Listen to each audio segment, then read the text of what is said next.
and welcome to Dear Hank and John. Or as I like to call it, Dear Matt and Hank. Hey, Matthew Gaydos is here. I'm here. This is a comedy podcast about death where we dispense dubious advice, usually me and my brother, but sometimes me and a special guest. We also will bring you the news from Mars and AFC Wimbledon. Matthew Gaydos. Yes. How are you? But also, who are you? The better question, who am I? Why are you? Why? Why am I? Why? Yeah, sorry. I am Matthew Gaydos. I am a producer at your video making company, Complexly. And you've been a video making person for a long time. Yeah, people know you from your internet things. Yeah, I make YouTube videos on my own channel as well, but I get paid to make YouTube videos for Sexplanations and Animal Wonders and The Financial Diet. Yes. Well, thank you. And we've been friends for a long time. Yeah, it's been about 4 years since I moved out here. Yeah. Yeah. I think we knew each other before then. A little bit. Internet friends. Yeah. Yeah. Well, thank you very much for moving to Missoula for initially not a fun job. Yeah, I was just packing some t-shirts into some bags and sending them out to the people who are listening to this, who ordered Pizza John shirts. Yeah. Thank you for doing that. No problem. But now, new job. Yes, new job, producer man. So you're also, I just heard that you want to be at PodCon. Have you got your PodCon ticket? I have not, actually. I'm planning on doing that whole Indiegogo thing soon, though. Why? So explain to me why you've waited so that I can understand the psychology of people who haven't immediately bought their tickets. For me, it is a budgetary reason that for this month's budget, it's not listed right there. So I'm going to wait until payday and be like, hey, now I can write it into next month's budget. Nice. So are you taking this advice from The Financial Diet, the YouTube channel you help produce? Or it's been every week when I'm editing Financial Diet, I'm like, I should be doing that. Like I should have already been doing this thing and I'm not. Yeah. And then later on, they'll make another video being like, guys, we already made a video about this thing that you should be doing by now. And I'm like, I'm not, though. They would be so ashamed of me if they knew. Yeah. You're getting on top of your stuff. I'm trying. That's good. Yeah, well, trying. I appreciate you considering your own budget first before the budget of my convention. That is the way it should be. But then I'm getting the swag bag one. Oh, yeah. So you're saving up for... Yeah. I'm doing I think it's like the 125 tier or whatever. Yeah. Because, that seems like price a pretty will sweet go deal. up after the Indiegogo ends. Oh, man. I got to get in there then. Just so you know. All right. Well, did you bring a short poem for me today? I did kind of bring a short poem. Is it just the lyrics from a Green Day song? No, but you're not that far off. This one, I'll just read it first and then tell you who it's from. Okay. Dig through the graveyard, rub the bones against my face. It gets real nice around the graveyard once you've acquired the taste. And when the clouds do clear away, get a momentary chance to see the thing I've been trying to beat to death, the soft creature that I used to be. Ooh. That's off the new album Goths by the Mountain Goats. Oh my God. Of course, we should only do John Darnielle lyrics as Dear Hank and John poems. I was looking up Walt Whitman things and all this other stuff, and I was like, oh, what should I do? Yeah. And then I realized all I've been listening to this week was the new Mountain Goats record, and I was like, well, clearly there's got to be something on there. It's pretty much all poetry, what that man does. I find that I sing a lot of Mountain Goat songs to my son as he is going to sleep because they are good lullabies. Most of them are okay. As long as you don't know what the words mean. That's also helpful that he's young enough to not really understand them. Like singing Love, Love, Love, and Love, Love, Love has a really sort of sweet refrain, but then it's all about really bad stuff. And you don't want to sing No Children to your child. Especially once he starts understanding what the words mean. Yeah. Well, I find that most of the songs that I sing to my child would not be good for him to be listening to. When do you feel like you can... All this, so I listen to popular music, so all of the happy songs I know are fast and upbeat and not good lullabies. And all the lullaby songs are about death and breakups and car crashes and suicide. And it's just I guess that's what I'm singing. When do you think you have to stop that? What age? I don't know. Because he's going to start to comprehend the tone maybe before he starts the tone is lovely. Yeah. There's there's a Paul Simon song. It's the lyric "Don't cry, baby, don't cry" is in there, and I feel like that's really right. And it's a wonderful song, "Boring the Bubble," but the first verse is about a suicide bombing, and you're like, okay, well. That's what's happening. I mean, he has to learn sometime about the horrible things that exist in this world. And so what better way than Paul Simon? Yeah. Well, Yes, and that's how I learned. That was my first exposure to Yeah, I was terrorism. gonna say- probably that very song. I think a lot of us learn awful things through the music we listen to. Yeah. And maybe how to deal with and process things as well. But I fear the day when I have to like sing Baby Beluga to my child because I like good music, and I think that most kids' music is not good. But when he's no longer entertained by the things you are entertained by. right, but it's love. Like the majority of the songs I sing to my son. Nah, that was hard. Are They Might Be Giant songs, and they actually have kids' music. Yes, which is extreme, like super low. Let's say you can like find those artists who you really like who have also done kids albums, like Kimya Dawson and other people like that. And, totally. That's what I'm gonna have to do. Yeah, I think I'll be okay. He will not hear Baby Beluga until he's like 42. He's like, what is this song? I've God never heard for this. my father. Yeah, who's Raffi? And Catherine also really loves Sesame Street and like Jim Henson stuff, so like that's already up in the house, even though like he has no idea what's going on. Yeah. There's lots of Bert and Ernie happening, though. and I'm a Bert and Ernie fan myself. Yeah, I'm more of a Grover man myself. Oh, yeah. Really? Yeah. How you feel about Elmo? Elmo's all right. Yeah, I feel like Elmo is obviously very appealing to kids because he is an infant. Yeah. Like his character, who he actually is. I don't want to like break any walls here. Well, it's part of my distaste for Elmo comes from there's a documentary called I Am Big Bird. Yeah. It's all about Carol Spinney, who is the voice and performer of Big Bird and has been since like day one. Mm-hmm. And towards the end of that documentary, it gets kind of sad because they start talking about that, like the fact that Big Bird has been the person of Sesame Street since like day one. Right. Kids think about Sesame Street, they think about Big Bird. He is their favorite. And then Elmo comes along and starts to be the new favorite because he appeals to a slightly younger audience than Big Bird. Yeah. And so Big Bird feels like pushed to the wayside. And it's not... I mean, there is nothing more sad than sad Big Bird. Yeah. Like there are many sad things in the world, but like picturing Big Bird sad. Yeah, like his real tall head just drooping a little bit. Oh God, stop. Yeah.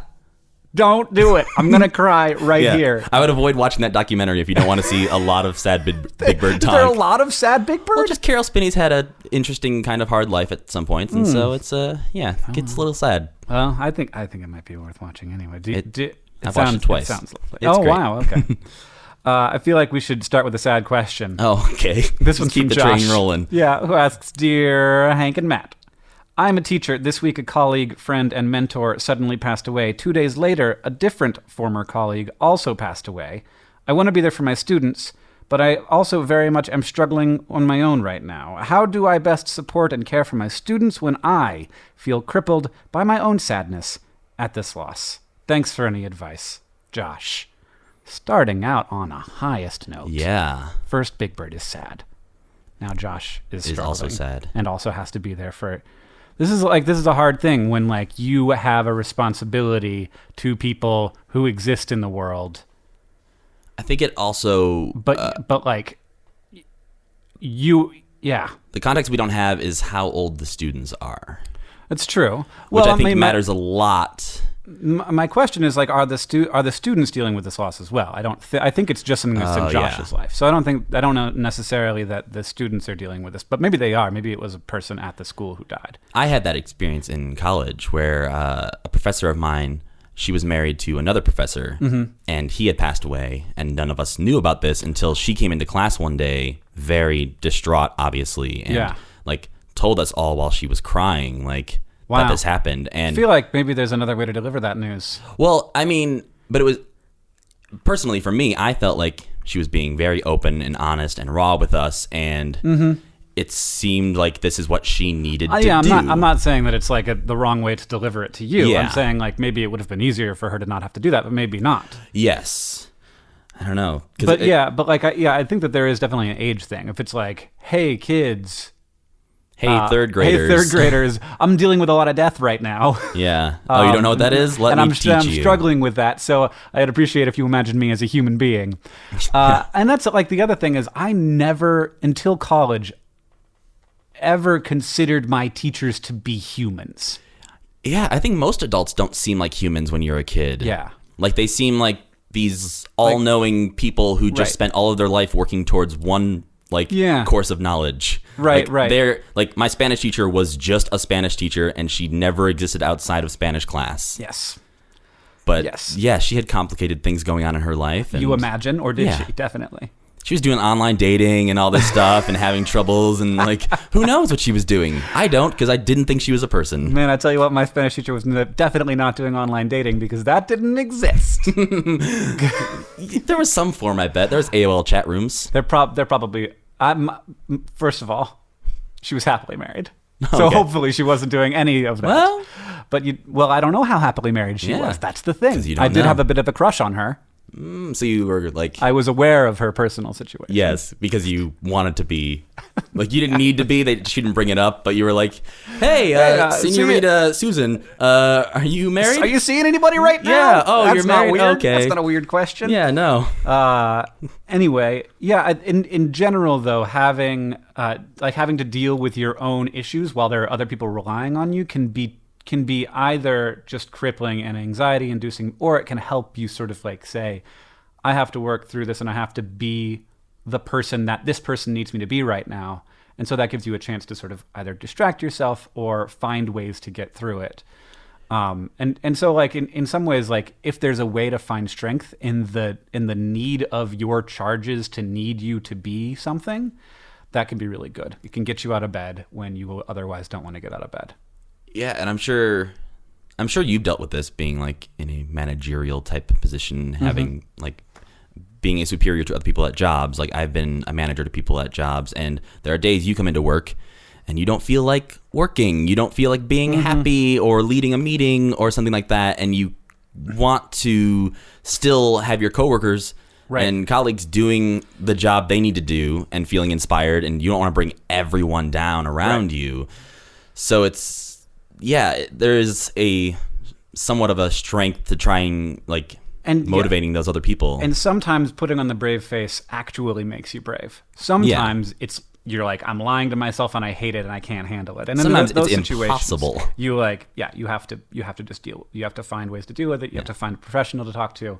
And like grief is like the number one reason people go talk to people who professionally help people work through problems. And so that's absolutely a suggestion and an option. And a lot of jobs, I mean, I wouldn't say necessarily a lot of jobs, but hopefully a lot of jobs out there, if you go and talk to a supervisor or a colleague or something, they may be able to facilitate something where you could take a day off, take a half day, and deal with this on your own if that's what you need. Yeah, absolutely. And hopefully the people that you work for, the administrators at your school, will be understanding of that. All right, this next question. Dear Matt and Hank, you may be aware of the conspiracy theory believed by 12 million Americans, which posits the presence of an ancient alien race of reptilian humanoids hiding amongst controlling humankind.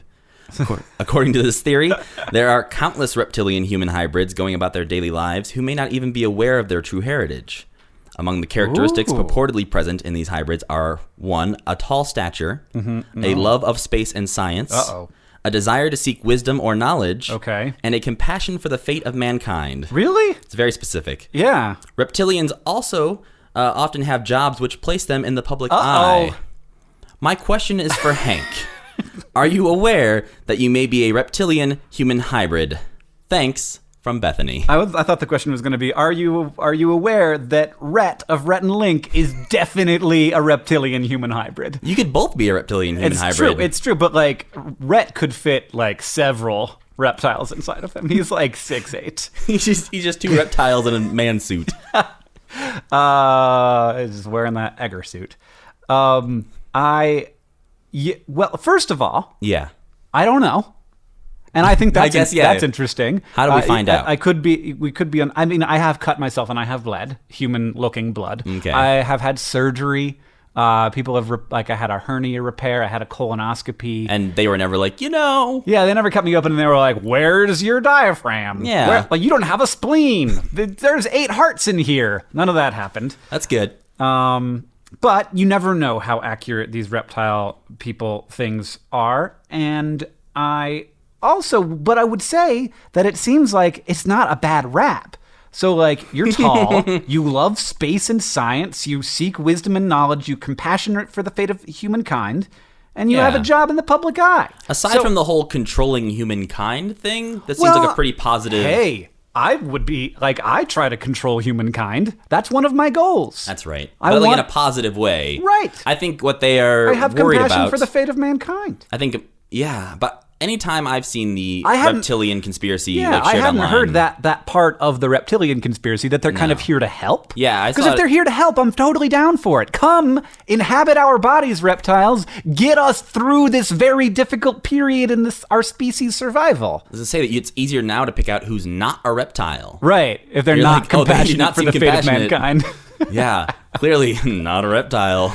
Yeah, I don't know that that's actually part of it, but if it is, like Maybe they were frankly- trying to like cater this a little bit more towards you. Yeah, maybe. But if that's the thing, like, I'm super down for it, and also like, I'd be okay finding out I'm a reptile. right, I don't want to find out I'm a Cylon and I'm here to destroy humans. No, like a secret code that's been inside of you the whole time that Yeah. like suddenly you can just flip a switch and it's like, oh no, now you're a jerk. Right. Yeah, I don't want that. No, that'd be bad. If you, as soon as you hear some classic rock song, Yeah. yeah, I mean, I think if I'm not, I'm as close as you can get. Based on this description, yeah, you're pretty much like, you're definitely tall, love space and science. You got shows about both of those things, which puts you into the public eye. Yeah, I mean, I hope that there are reptiles doing this on Earth. Is that okay? I hope that this exists. This is one of those like Wikipedia wormholes I've definitely fallen into. Yeah. Like those The conspiracy skin theories. jobs. Yeah, and like different ones like Flat Earth and all this Yeah. stuff where you fall into it and you want to try and understand the people who believe this and why they believe this. Yeah. And I think this is one of those where it's explaining away these people who are held to a higher regard and are out there in the public eye, or in politicians and celebrities, and they're like, well, clearly they must how be a else would this have reptilian happened? alien race. How else Yeah. would Iggy Azalea have gotten popular? Clearly an alien. An Australian rapper. Ha! No, alien rapper. With a Georgia accent. Yeah. What is happening? Nope, alien. Definitely alien. I sort of have a hope that someday there will be a system that exists that is external to humans, that gives us some ability to like not have to make all of these very hard decisions that we are suddenly all tasked with. And maybe it already exists in the form of these reptiles. Like I How love, would it help? I love freedom. I'm a huge fan of freedom, but sometimes there is too much choice. And like Netflix. I love freedom, but I just want somebody to tell me where my wife and I are going for dinner tonight. And for that to be a compassionate, nice Yeah. choice. Yes, they weren't just like, Taco Informed- Bell. Ha, gotcha. I love Taco Bell. I want to give me some of those nacho chips things? that are made out of chicken. I haven't had one yet. I'm so Neither excited. have I. I love Taco Bell. Taco Bell is great. I don't know why I But yeah, threw them under the bus. so I don't know. In the end, I have no idea, because that's part of the conspiracy theory, is that apparently people aren't sure. Yeah, I don't know. I feel like that's most conspiracy theories. Right. Is that people aren't too sure, but they really want to believe. Are there any conspiracy theories that you are kind of like... I mean, besides that, no. Not, Yeah. I mean, are there? I don't know. I feel like Not you and I really. are like a similar skeptical brain, and There's probably something that I'm like, but I haven't locked onto it at the moment. yeah, there's like, oh no, of course, reptile people and flat Earth and all this stuff, but maybe this one.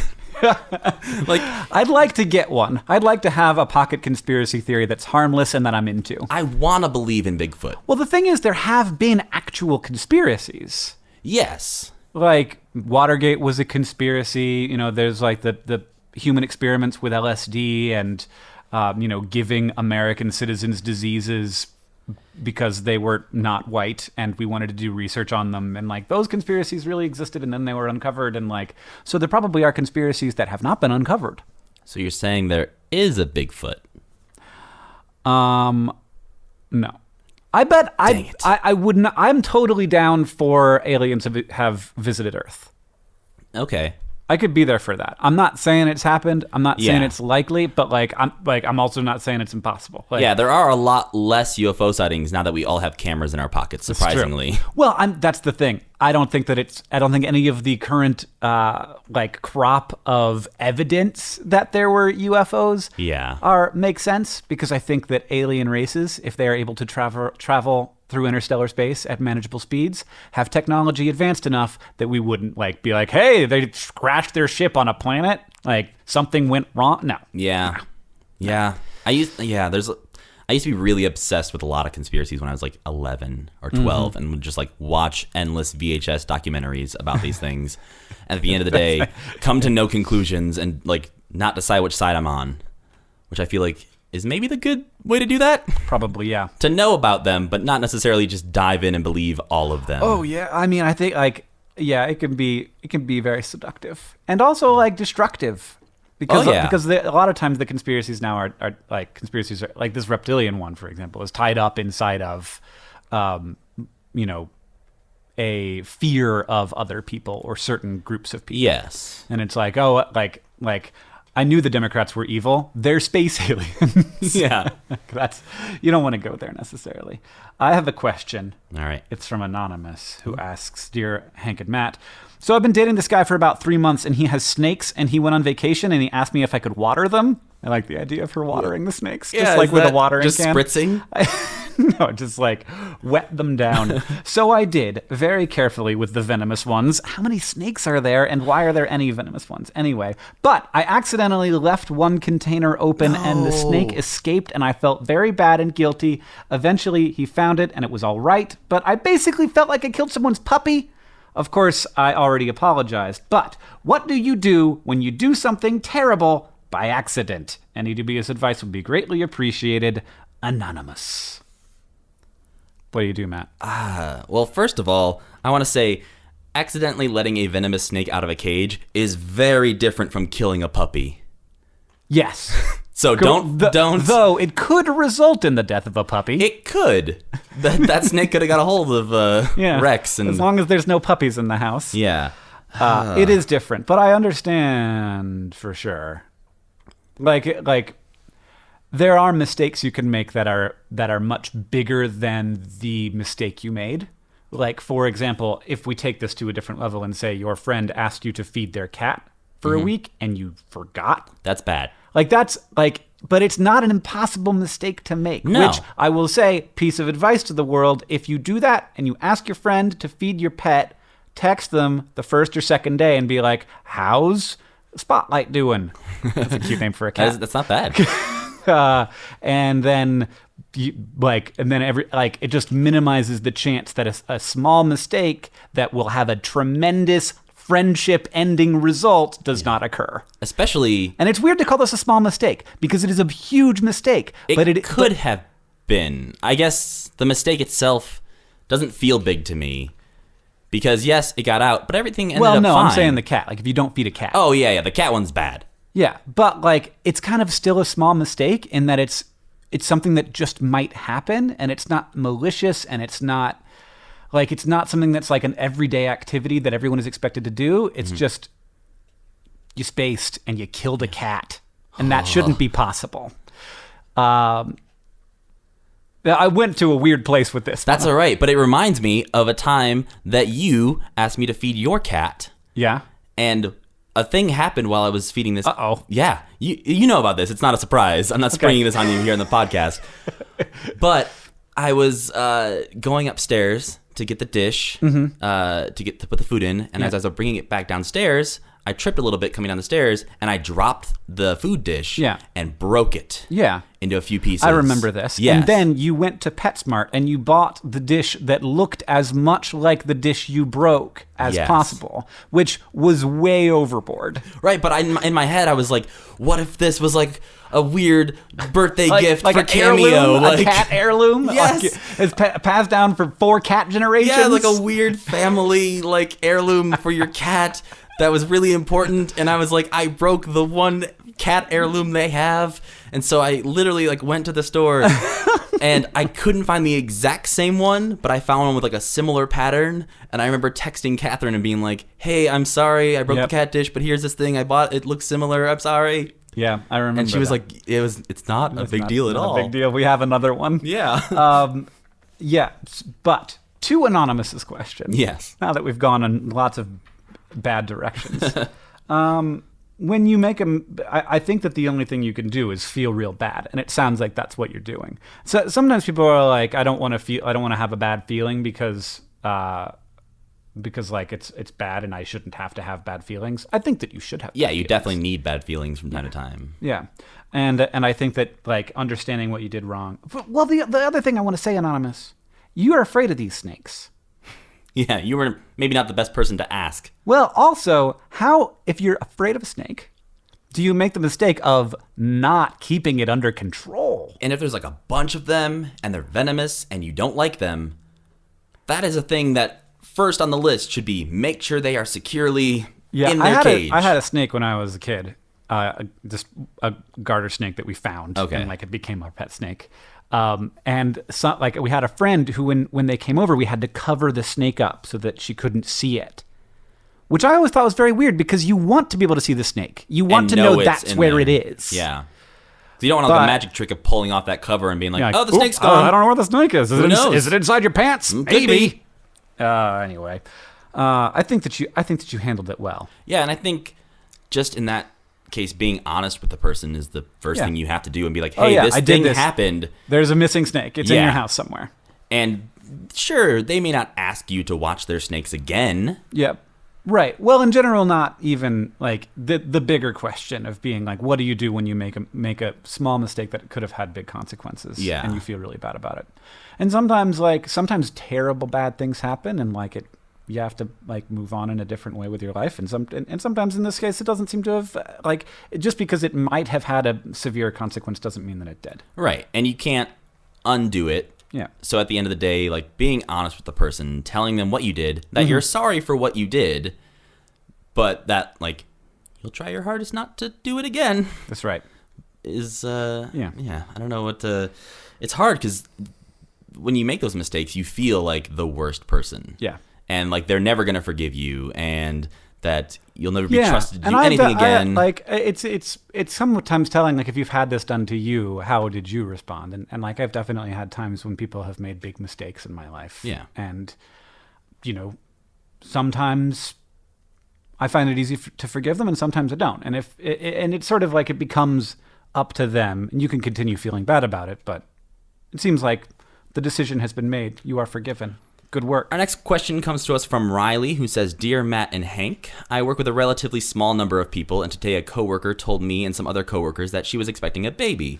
At the end of the day, I was talking to a different coworker, and I said something like, oh, isn't so-and-so's big news exciting?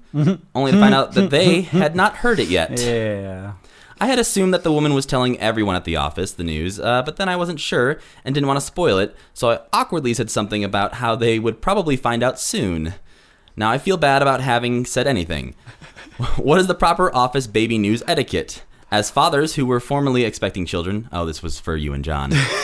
As far as it's like I am not a kid. I do not have a kid. Is what I mean. I'm not a kid. I'm not a kid, or do not have a kid. As fathers who were formerly expecting children, your dubious advice is welcomed. Well, I will try my best to help.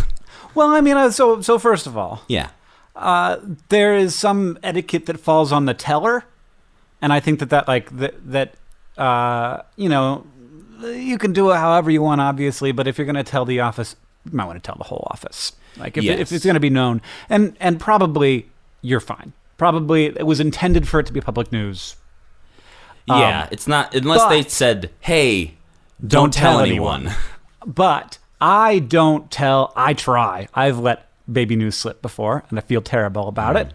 But I try to just never tell anybody about anybody else's pregnancy.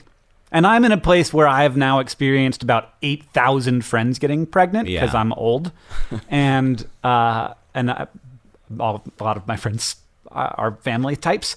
And and so like my rule has become just don't bring it up unless they're like 9 months pregnant. Yeah. It's like the same rule for like asking whether or not a person is like, yeah, like saying, when like, are what do you do? You ask that question when there's a baby coming out. Yeah. Like when If they have like an "It's a girl" sign next to their very large 9-month belly, that's when you can ask. Yeah, there should be like a decal that people can put on that says, "Yes, I am pregnant."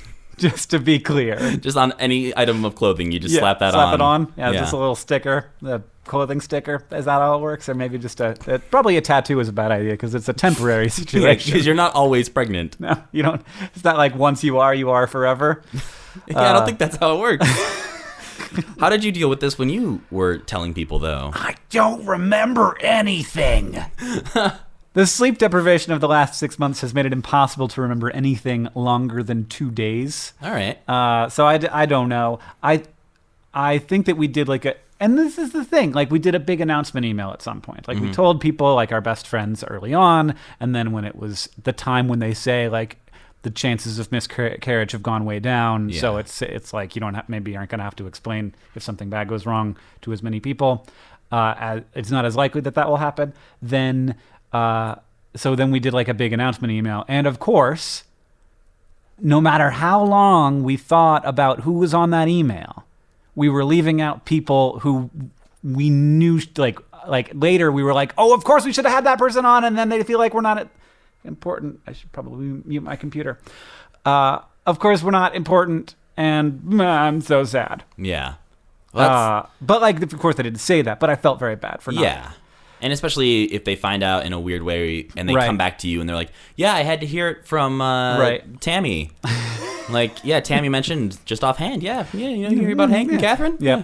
And that's, and so like it's always going to be somewhat a grapevine thing, and that's fine. I was just hanging out with a friend of mine who said that we hadn't seen each other in a while. They said, the last time we saw you, we were pretending we didn't know you were pregnant because they had found out through someone they shouldn't have found out from. Oh. And they were like, we were hanging out with them, and they were like, I guess we shouldn't congratulate them. They haven't told us yet. They haven't told us. Yeah. So we knew, and they weren't even telling us. I remember you told the office kind of an all-at-once deal in a big meeting. You're like, hey, everyone, this news. That was exciting. Yeah. Yeah. And then, like, a day or two later, there was, a guest in from out of town to work on some SciShow stuff with all of us. And we were all out having drinks, and you and Catherine were not there. Mm-hmm. And this person asked the group, like, oh, do you think Hank and Catherine will ever have kids? And all of us just stopped, looked at each other, and went, and I, like, turned, I was like, I don't know.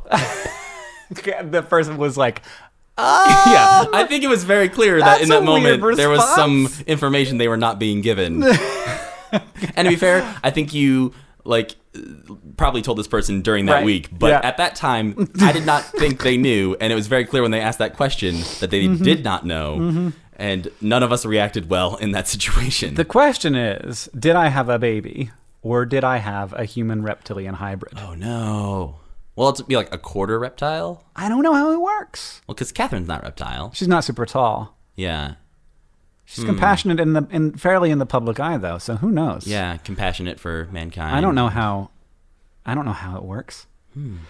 Maybe that original question asker can write into us and let us know if they think Catherine's a reptile. Or am I baby, too? Oh, yeah, that's important. Yeah, we need to know to, like, so you can know how to raise him. Like, does he need, like, a heating lamp? Should I water him? Yeah. Can we hire question asker from before to come water Oren for you? Don't leave his cage open. Yeah, he's venomous. Maybe. I've been bit by him several times. But if you're a reptile, is it going to affect you? It's true. He should bite you, and we'll see what happens. I'm okay with not doing that test. You're probably a reptile, too, anyway. Oh, man. Probably. I hope so. If I have friends who are reptiles, I also want to be a reptile. We don't have anyone on the podcast who's not. Oh, well, good. It's one of the things. What is it called? I don't know. It's at the top of my resume. Reptile video maker. That's good. It's important to distinguish yourself from other candidates when submitting a resume, and so putting Reptilian on there is especially if you're applying to a place that is led by reptilians. Matt, do you want to answer a really hard question? Sure. We're gonna go to a place. All right, we started off with a super dark death one, so let's go super deep. Dear Hank and John/Matt. When I read/imagine characters, I imagine them as white, unless they are specified to be otherwise. Is this personal bias, or is it racism? Hoping it's the former, Maggie. Well, first, I don't...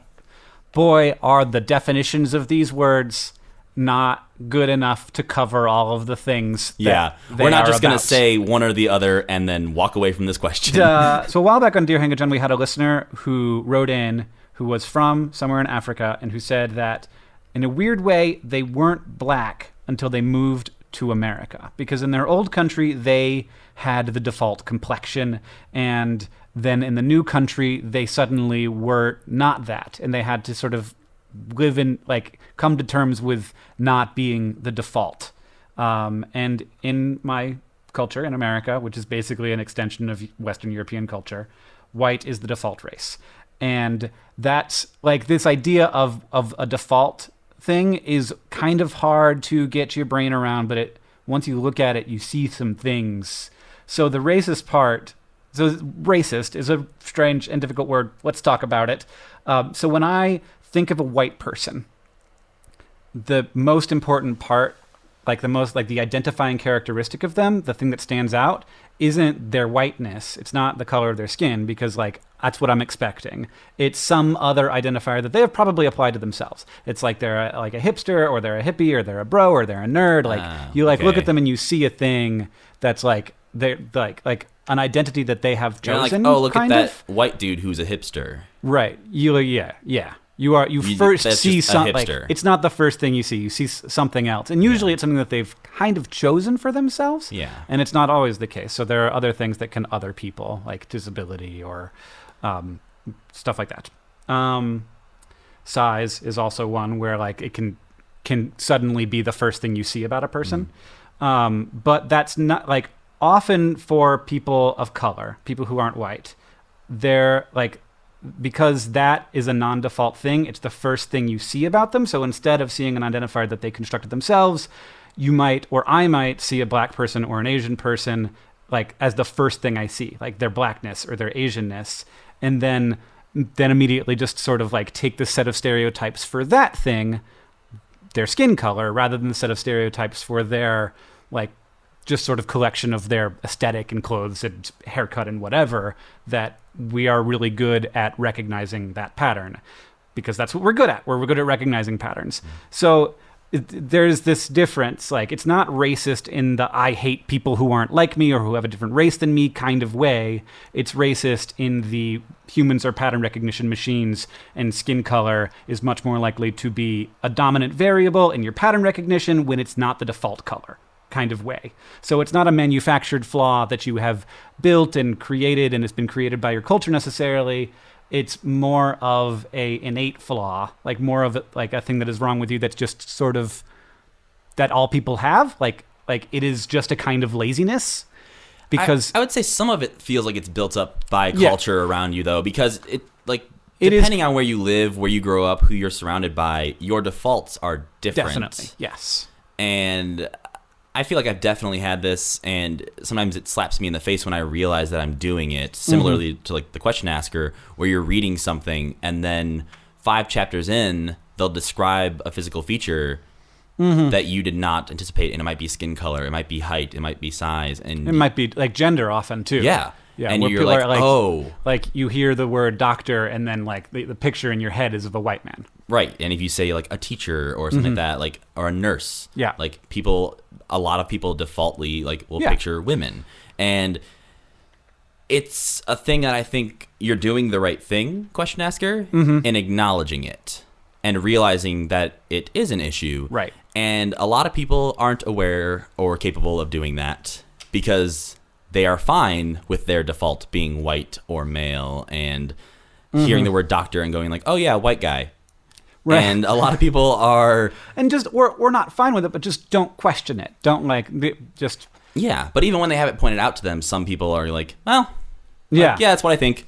That's my default. Big deal. The other thing is that so there's this thing that some writers think like, oh, I'll just won't point out what race anybody is, and that solves the problem of me writing like racist way. It does not. No. Because as long as you're writing for you're like a Western European-ish audience, like there's always going to be the assumption that all of the people in your books are the default race. Yeah. But I also like pointing out when someone is white, because it then says, hey, like it's not like you have to tell me one way or the other. Like, yeah, especially give me when some clue. If it's a white author who is writing like sans race, expecting people to just assign a race, it's like, well, you're writing from a white person's point of view about these characters. Like, you can't just expect people to apply. Yeah, the idea that there's there's no, like, because race matters. Like, people who are not white in America experience their non-white, so I am a white dude, so I'm talking about what I've heard from my non-white friends.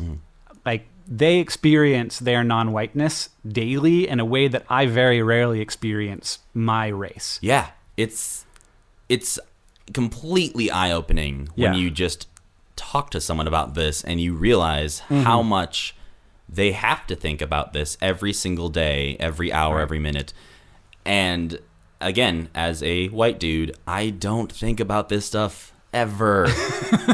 And it took me a long time in my life. It's interesting, like, at the moments when I do, how, like, kind of defensive and attacked I get. Yeah. And I'm like, wow, it must be interesting to, like, feel that way all the time. Yeah. And I mean, I think especially, like, I get defensive because I don't experience it that often. And so when people are like, why, like, frickin' white guys, I'm like, well, I just did it. Oh, no. I did the thing. Because your default is comfort and being the top of the totem pole, like, kind of thing. And it's just, it's good to have those things pointed out to you. Yep. And, like, how you react to them is very important. Yep. And acknowledging that you could be wrong. Oh, yeah. And you probably are wrong about a lot of this stuff. Hey, speaking of being wrong about stuff, I want to read you this. This isn't a question, it's just a statement. So a couple episodes ago, and this didn't come up in the last episode just because we recorded that one too fast to have gotten comments. We were backlogging so that John could go on a writing vacation, which is why he's not here today. This is from Ashini. I don't know. I saw a picture of the Indianapolis Motor Speedway on his Instagram. It's an important inspiration. It's going to be hard to write with all that noise going around. Hey, Green Brothers, but mostly Hank, because John wasn't there. Good. Well, John isn't here today either.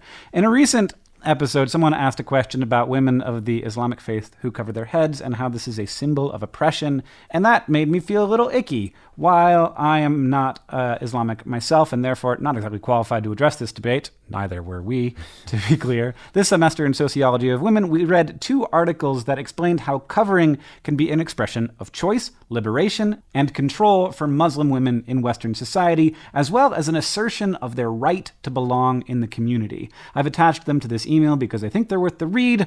While there are places in the world where women are forced to cover, that does not mean that the hijab is a symbol of oppression for all Muslim women, and I think it's harmful to Muslim women and otherizing to make that sort of blanket assumption. Victory for the forces of awesome, Ashini. And we will put those articles on the Patreon if you want to check them out. They are both helpful in understanding that the source of a tradition is not necessarily the meaning of a tradition anymore. Yeah, and I think they really got the point that at the end there where they say it's harmful to make a sort of blanket assumption. Yeah. And that's pretty much true about everything. Yes. But especially like in this case, like unless you have talked to this person and understand why they are doing what they are doing, making any assumption about the reason they're doing it. Yeah. There was another person who wrote in who made a really good point. I think it may have been on Twitter, who was like, it's interesting to me. So the question was from someone who was not Muslim, who wrote in to be like, is it okay for me to be okay with this system that seems very patriarchal to me and that has patriarchal roots, because I'm trying to be understanding of someone's faith, and a person on Twitter made the case like, why are you writing into a podcast that is hosted by 2 non-Muslim dudes about that? Why don't you ask someone who is Muslim? Yes. And try to find information from somebody who is like making this choice in a world where they aren't being forced to make the choice. They're, expressing themselves in the way that they want to. They're dressing themselves in the way that they want to. Yeah. Which is a good point. And which is why, like, I probably wouldn't have taken that question on if I wasn't being co-hosted with a person who's from a faith that has similar rules. Right. Yes. Yeah. I really feel like talking to, I mean, not obviously going at someone and being like, why do you wear that? Right. That's not the way to go about it. But if you have a friend who you feel comfortable having that conversation with. Right. Or like there are like sources Yeah. on the internet of Muslim people who have talked about this, and Right. maybe going looking for those sources, or maybe going to like look for people who are advocates, like who are Muslim people who are vocal advocates, Yes. and have conversations and answer questions, which I think is important, because we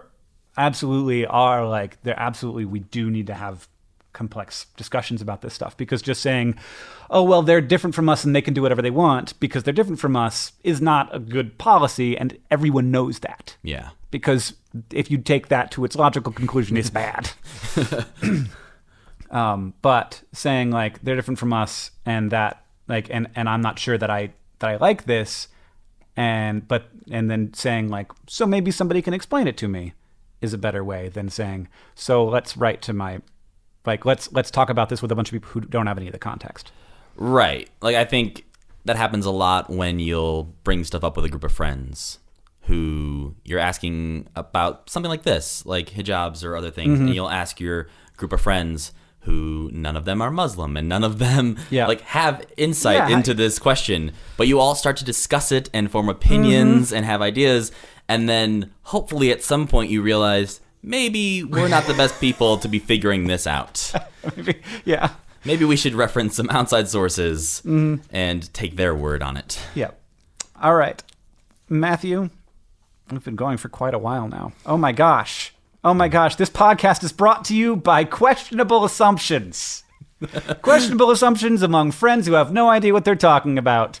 Driving forward confusion for hundreds of thousands of years. This podcast is also brought to you by Taco Bell. Not that bad if your reptile overlords tell you to eat there, just so you know. This podcast is also brought to you by Escaped Snakes. Escaped Snakes. Possibly your reptile overlords. We're not sure, but also make sure you water them so that they'll grow. It keeps them happy, and they will rule in a happier way. That's correct. This podcast is also brought to you by the feeling of accidentally killing someone's puppy. Oh my God. Not that bad, unless you actually do it. The feeling is fine. The feeling's bad. I will give you that. It's not great, but it's a lot better than actually doing it. All right. Oh, well, we got one more question before we get to the news from Mars and AFC Wimbledon. It's going to be a long podcast, Matthew. I hope that you don't have anything else to do today. I had a lot to do, but it's okay. That's not true at all. I was playing video games before I came here. Okay, good. This one's from Anonymous. Oh, man. We hit a lot. We're going to hit a lot. Like, this is going to be mostly serious questions today. Yeah. Oh, my. I'm going to ask one. Okay, we're going to do two questions. Two more questions. Two more questions. We'll end on a lighter one than this. Gotcha. Dear Hank and John, and Matt, I'm 17 and I've been homeschooled my whole life. I'm graduating high school next year and I feel terribly uneducated. My mom stopped teaching me and giving me things to do years ago and is too busy with her new full-time job to help me with anything now. So my education has almost entirely fallen on me. I've been trying to educate myself, but I'm really struggling. I'm very behind in math, history, writing, and science, like years behind. I really want to go to college, but I don't know even how to write a paper. This causes a lot of stress and anxiety in my everyday life. I'm ashamed and embarrassed of how little knowledge I have and often feel like it's my fault for being so behind. Is there any hope for me? Can I get the education I deserve? Are there people that I can reach out to get help from? Sick of being unprepared and behind in life. Anonymous. This made me a little bit mad. Yeah? Yeah. At mom. At mom, yeah. Like if you got too busy to continue this tremendous responsibility you have taken on, there is an institution available for free to take it on for you. That's the reason it's there. It's called school. It's called the normal default option. Yeah, the homeschooling, I feel like, is sometimes people who feel like they can do it better. Yeah, if you than can do public it better. School. But if you're clearly not doing that, maybe don't. And what? So I don't want to psychoanalyze your mom too much, but a thing happens and it's happened to me, happens to everybody, where you are in a situation where things are getting worse every day, but recognizing that you have made the mistake you made, recognizing that you have to face up to it is so upsetting and also time consuming and also shame inducing that you don't want to recognize that it's happened. And in a longer version of this, Anonymous goes on to say that they're not blaming their mom and that they like their mom a lot and that their mom is great. But this seems to me a situation where your mom got in over her head and does not want to face up to this. Acknowledges it to herself and thinks about this a lot, and maybe it does weigh on her. Yeah. And she doesn't know what because it's a pretty big deal about it. I have to tell you, Anonymous, it is not hopeless. Absolutely not. There is plenty of hope for you, but it's a pretty big deal, the situation you've been put into, and it is also an opportunity. And I hate to say this way, but if you think about it as what are you going to write in your college admissions essay? Are you going to say, I love my mom very much, but she dropped the ball, and so I had to do X, Y, and Z, two really big adult things where I took charge of my life so that I could get back on top of this. And I was 17 years old, and I wrote into this dumb podcast where they give bad advice, and I decided to take charge of my life and be kind of the adult that my mom wasn't being. And I called the school system, I called school administrators, and I was like, I need to get into school. I know I'm a little old, but maybe I can start junior year, and so that I'm not too behind, and maybe I'm going to be a little older, and maybe I'm going to have to work harder, but I'm going to do it. I decided to take some writing classes and to really dedicate myself to those, to take a GED class and to really knock it out of the park and make sure that I got 100% on the GED exam, and so that I could move forward with my life despite the fact that this thing kind of happened to me. And then I had to push through it. And that's a good college admissions story. They're looking for people who have, taken the reins in life a little bit and not just sort of are falling and tumbling down the path of the thing that happens to you as a child that is a college-bound child. Yeah, trying to get in and be this thing happened to me. I'm not where I should be, right? But help, isn't necessarily showing that you took the initiative, whereas you have that opportunity now to take a year, take some courses, either getting into a school or taking some private classes somewhere that you can get into, or a GD program or something like that. There are plenty of resources out there. Yeah, and ideally, you'll be able to have a good talk with your mom about this, where you can say hey, you in your email, you seem very adult. You seem very connected to how this is making you feel, and so I have a lot of I have nothing but hope for you. I think that you're going to be able to get on top of this. You seem to be a good writer already. This is it was a well composed email, and it was thoughtful in a way that makes me feel like you're smart. You're on top of things. So I think that you need to have a pretty serious talk with your mom and be I need to get I can't just self-motivate myself. I can't just watch Khan Academy videos and be done.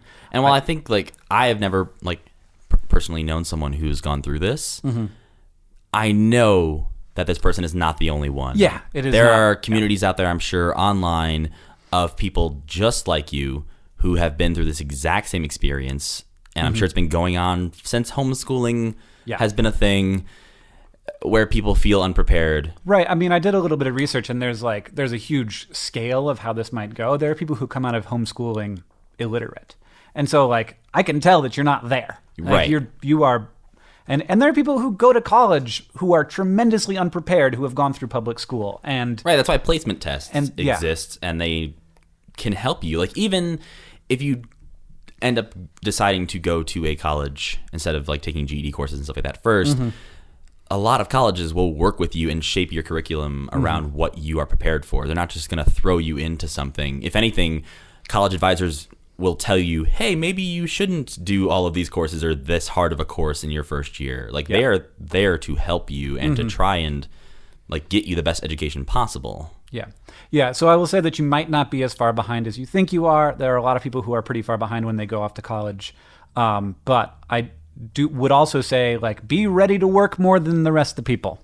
And that's going to make a huge difference, and people will know, like your professors and your teachers will know when you're working harder because you have some stuff to make up for. And don't be afraid of that, because like working hard is the best skill you can develop. And I think talking to those other people who have been through this, if you can reach out to them, you can find some. It'll make you feel less embarrassed about this, because you won't feel like the only person who's ever gone through this. Because you definitely are not. Definitely not. All right.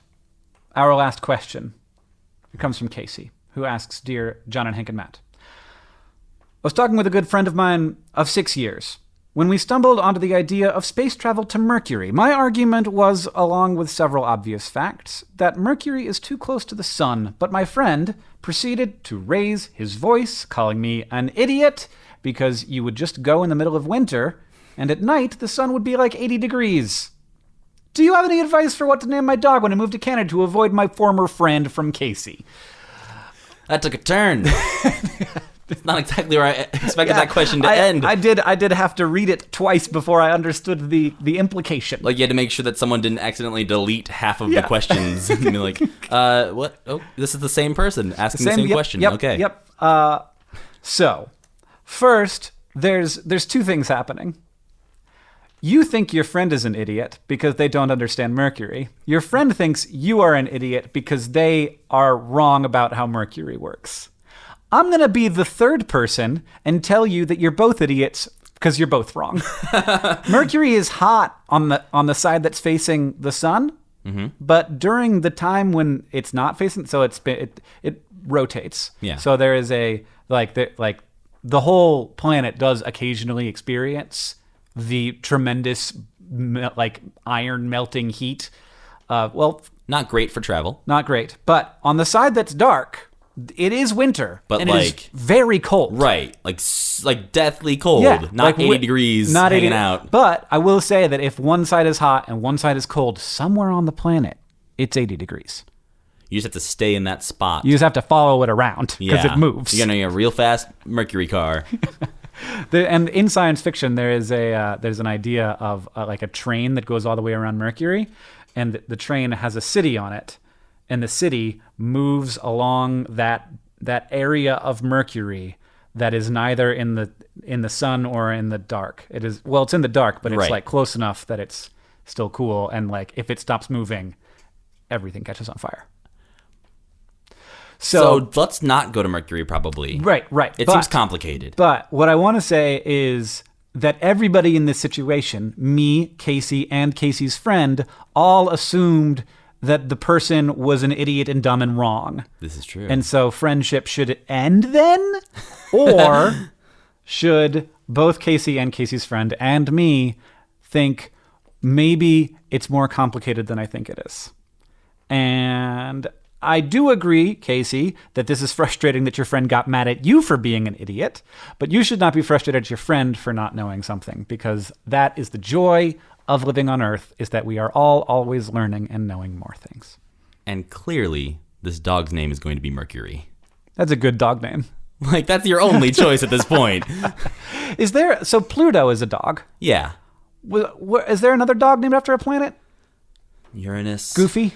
No, Goofy, I don't think we've discovered that planet yet. I bet there's a planet named after Goofy. Not Goofy. A planet, but some astronomical object. I don't know. We always name them just weird number combinations now. Ceres is a dog. Is it? I think so. Is there a dog named Ceres? I think so. I'm Googling it. I'm going through all the planet names now. People have definitely named their dogs, like Venus or Neptune. Neptune's not a bad dog name either, but this case, I think to really stick it to your friend, since you're going to move away because of him. Right, Mercury. Yeah.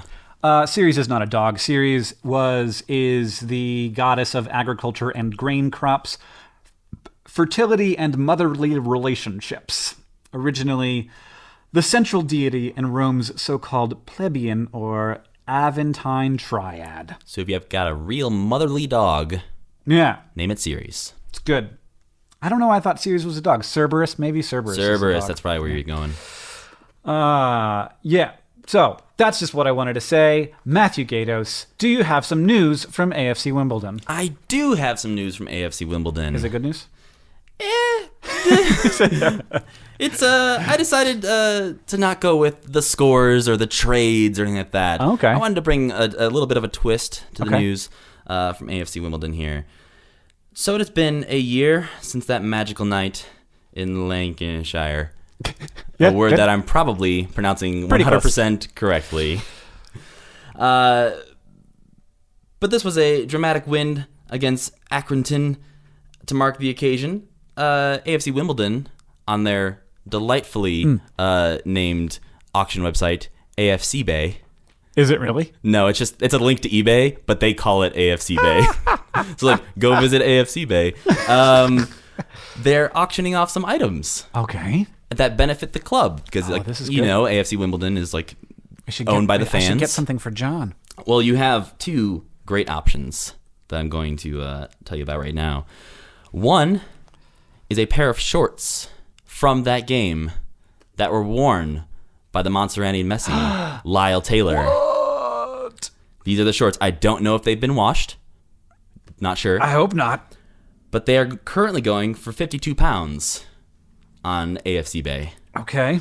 How long is the It goes through May 28th, I believe. So if anyone out there is interested in getting Lyle Taylor's shorts, You have very little time because this is going to come out on like the 27th. there you go. If you No, it won't. are of I don't know when it will. I don't know. If you are of a slightly larger stature and would like a different pair of shorts, they also have a pair of Autobio Akinfenwa's shorts. Wow. So you can go pick those up, which are actually currently going for a higher £56 Okay. with 9 bids. So 9 people have already bid on his shorts. There are also things like signed photographs of first-team players, coaching staff. You can get programs, signed posters, DVD box sets. There's lots of options. But they're having a is cool awesome. auction going on right now to benefit AFC Wimbledon. And I will say, this is great. This is what good AFC Wimbledon news, Matthew. Wonderfully done. There is a Twitter that is just the AFC Wimbledon eBay Twitter. Is it at AFC Bay? It is AFC Wimbay. That's not as good. Because apparently AFC Bay was taken, I assume. Let me look and see what AFC Bay is. Probably something with absolutely no tweets, but that is how Twitter works. AFC Bay tweeted, oh, never. Oh, they can get that. So I don't know why they don't use AFC Bay, you guys. I do love that at the bottom of this article, talking about all the auction items, it says, there are plenty of other non-football items that you can also bid for, including signed footballs.